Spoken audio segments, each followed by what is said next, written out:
No one really remembers how the battle between Gongun and Zhurong began. It's said simply that the god of water wanted to rule over the god of fire. Gongun led the attack on Zhurong from a magnificent cart drawn with 2 spirited dragons. His officials, Fu Yu and Zhang Liu, followed close behind.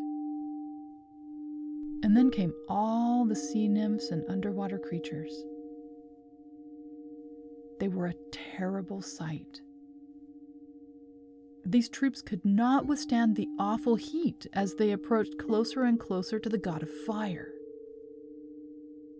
They began to melt and burn, and finally they scattered in all directions. So it was that the god of water, who rose from the dark, fearful depths, was finally overcome by the bright, dancing god of fire. War is never fought without loss, no matter how glorious the victory. Gongun's ill-natured advisor, Fu Yu, had leapt burning into the river, never to be seen again. Gongun's eldest son was probably killed at the height of the battle, and, burning, he became a ghost, roaming the earth and haunting people. The 9-headed monster, Zhang Liu, fled in fear and hid in Mount Kunyun, where he still may be, too ashamed to show himself to the world ever again. But it was Gongun who caused the greatest disaster. Enraged as his troops scattered before the fierce flames, his hopes of domination dashed in the fiery battle, Gongun ran towards Mount Bushu, the pillar which in ancient times supported the sky.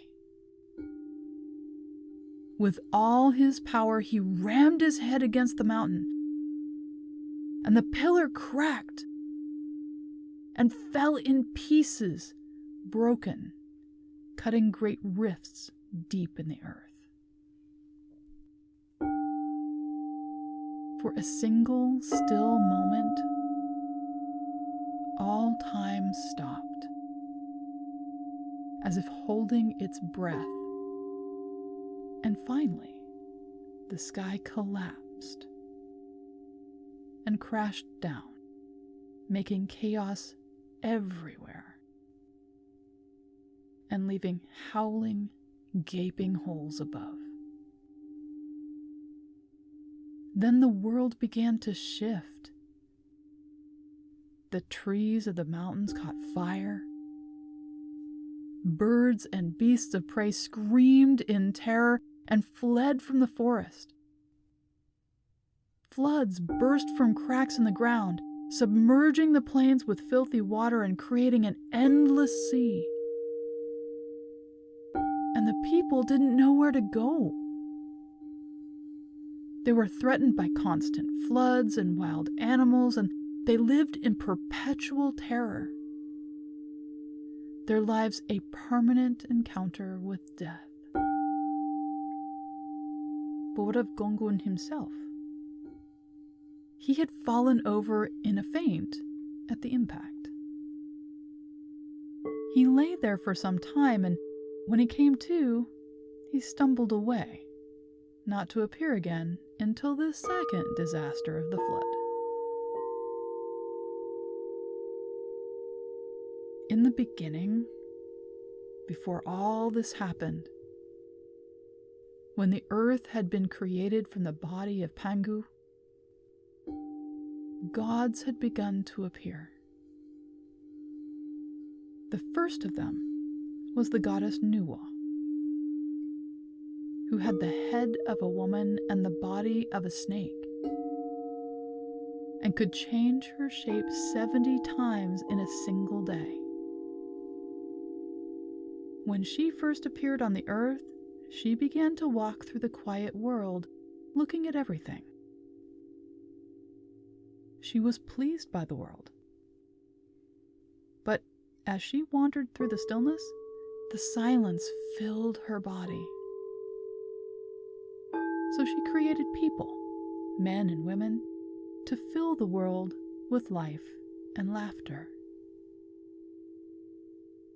After the war between water and fire, Nuwa now looked upon her children, and she was distressed. She sighed and decided there was nothing to do but mend the sky with her own 2 hands. She gathered pebbles and rocks of many different colors from all the rivers.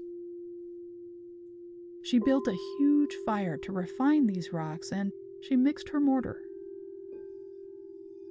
Then she began to fill the gaping holes in the sky, pressing and smoothing plaster into the cracks.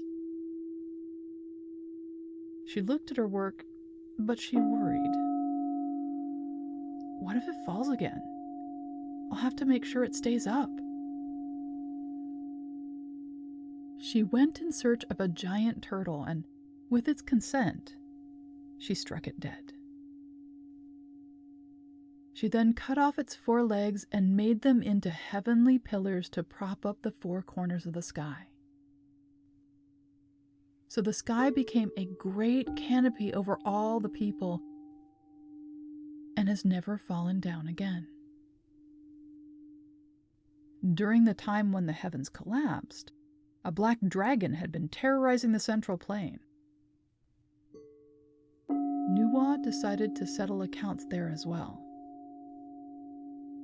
She went and killed that dragon and drove away all the scavenger birds and beasts of prey. Then she burnt the grasses of the plains, spreading their seeds and replenishing the earth with fresh nutrients, while using the ashes to stop the flooding. Great was the gentle Nuwa, who helped her children and salvaged the world from the terrible war between fire and water.